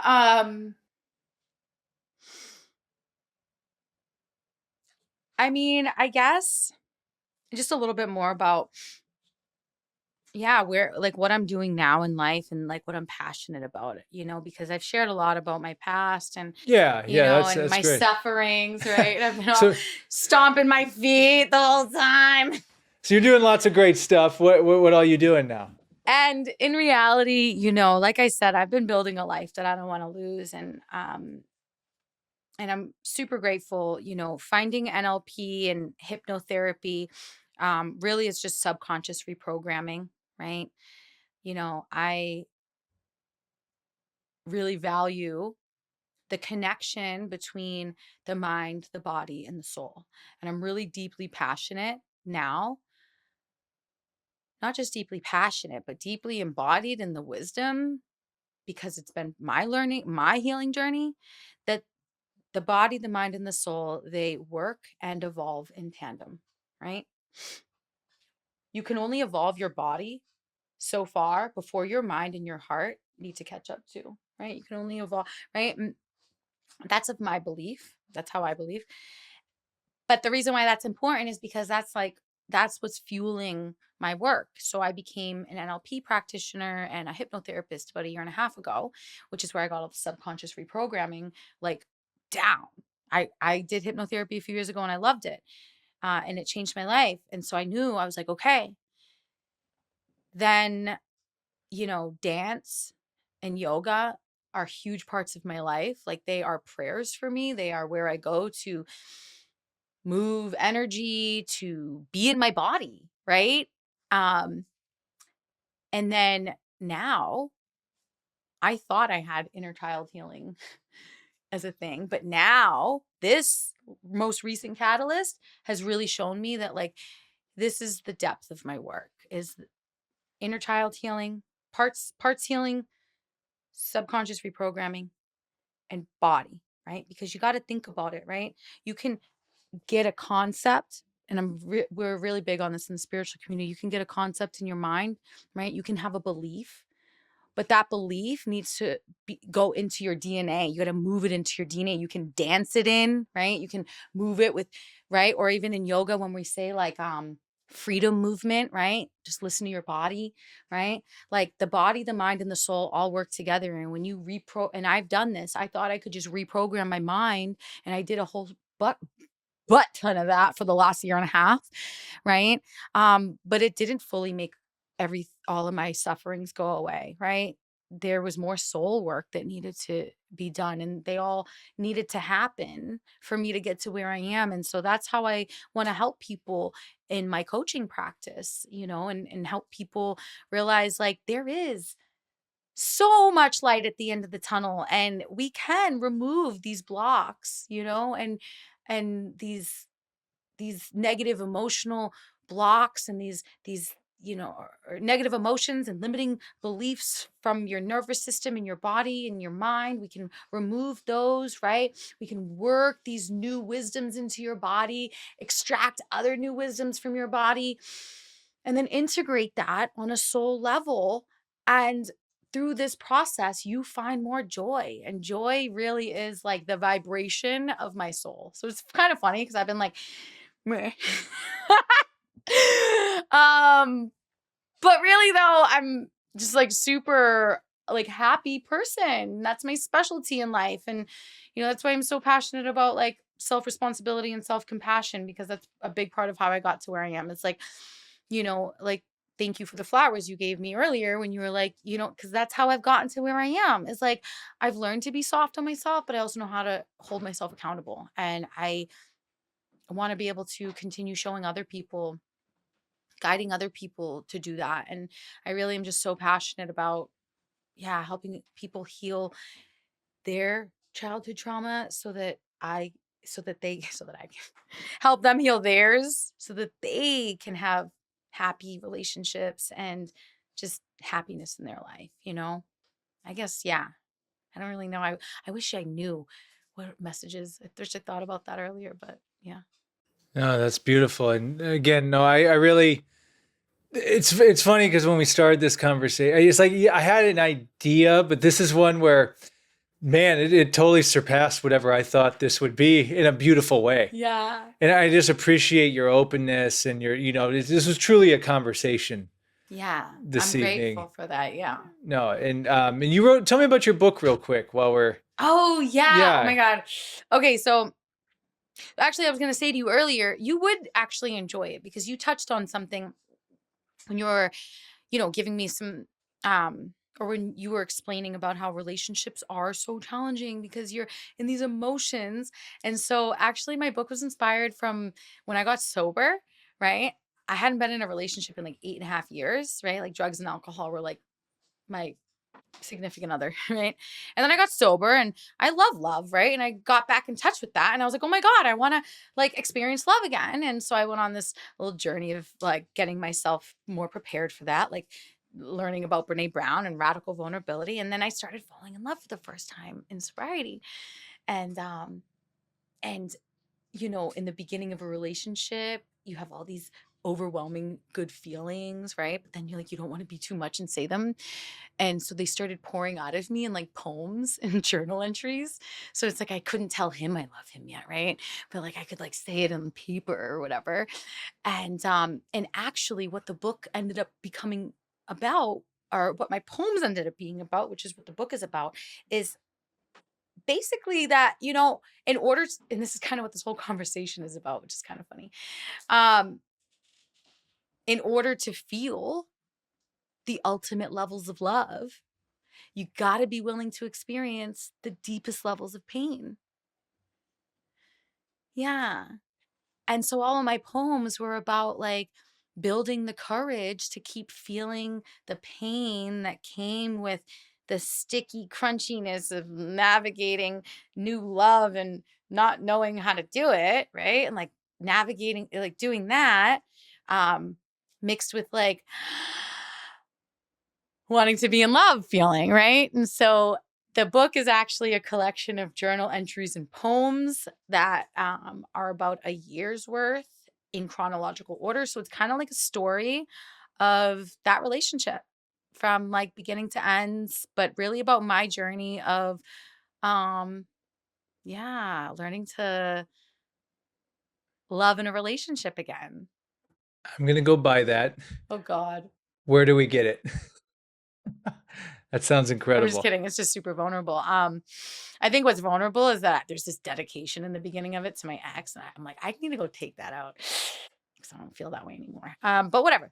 It is what it is. You can get it on Amazon. It's called Love Like There Is No Tomorrow. Love Like There Is No Tomorrow by Jenna Rose Mackenzie. If you just type that in and then put my name, Jenna Rose or whatever, it'll pop up. Perfect. And Eric, do you have any final thoughts here? No, just thanks for sharing and being vulnerable. And yeah, because like you said, so many people, if you're feeling it, other people are feeling it. And it's so relatable. So thank you. Thank you, Eric. I appreciate y'all a Yeah, lot. and I'm going to give you the last word, but before you do, where can people find you online? Because I know you do workshops, you teach yoga, Yeah. you do a bunch of stuff. So where can people go I to contact do. you and look you up? I'm gonna straight up give you my. I'm just kidding. I almost just said my phone number on here. We've had one person do that. That's a People bold do move. that? It's a bold move. Okay. Well, hey, so I'm a hypnotherapist and I also teach workshops. You can find me online. I'm also a coach at Jenna Rose Mackenzie, JennaRoseMackenzie is my Instagram. You can find me on there. And yeah, really passionate about what I do. So if you need or are interested in any sort of hypnotherapy or anything I've talked about on this podcast, please reach out and I'll be really grateful to connect. Well, Jenna, thank you so much for coming on. We finally made it happen. We're here. And no, I'm really grateful to have known you. And like a huge part of this podcast is just meeting these people on my journey. And I'm really grateful to have met you and had this conversation. You are an incredible energy. You beam. Thank you. And we need more people with your umph in the world, not looking at their phones. So thank you. Hopefully going to hit your yoga class soon. Yeah. Yeah. Thank you, Sam. Seriously, Yeah. I know that you're doing your thank you, but I just want to thank you for creating this platform. You know what I mean? I realize being on the other side of a podcast right now, this was really helpful for me to have this platform. And so thank you for cultivating this space. And you cultivate such a beautiful, loving, safe space too. So thank you for that. Oh, you're very welcome. And again, thanks again. Last word always goes to the guest. It can be as short or as long as you want it to be. Deep or shallow, you've already given us so much. Oh my God. How would you like to take us out? Shine on, all you crazy crayon eating motherfucking diamonds. Shine on. Yeah. Perfect. We're out.